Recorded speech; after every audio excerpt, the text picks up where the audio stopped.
सदा आनंद रहे अहि द्वारे, मोहन खेले होरी हो। सदा आनंद रहे द्वारे, मोहन खेले होरी हो। सदा आनंद रहे अहि द्वारे, मोहन खेले होरी हो।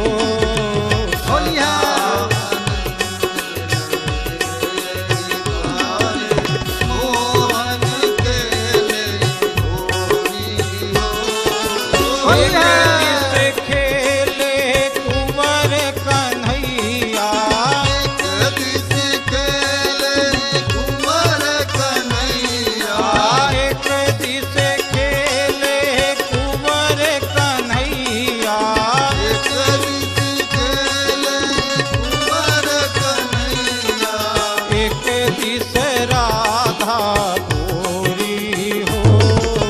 सदा आनंद रहे अहि द्वारे, मोहन खेले होरी हो। सदा आनंद रहे अहि द्वारे, मोहन खेले होरी हो।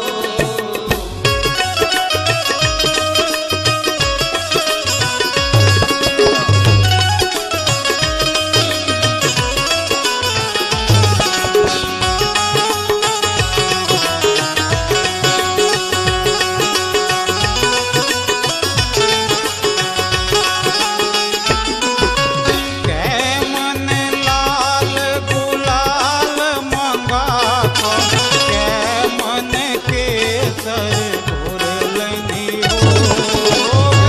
मन लाल गुलाल मंगाता, मन केसर कै मन केसर घोरलन कन्हैया, कै मन केसर घोरलनी हो।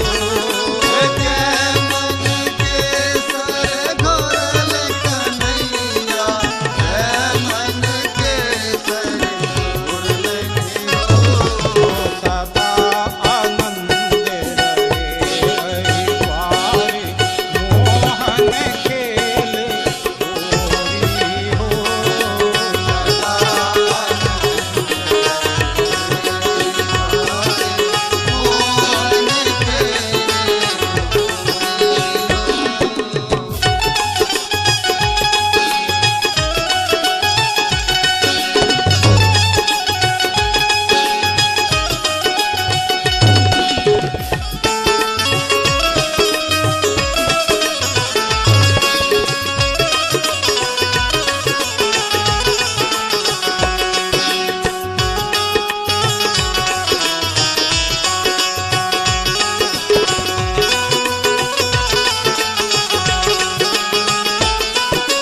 नो मन लाल गुलाल मंगा को, दस मन केसर घोरलनी हो।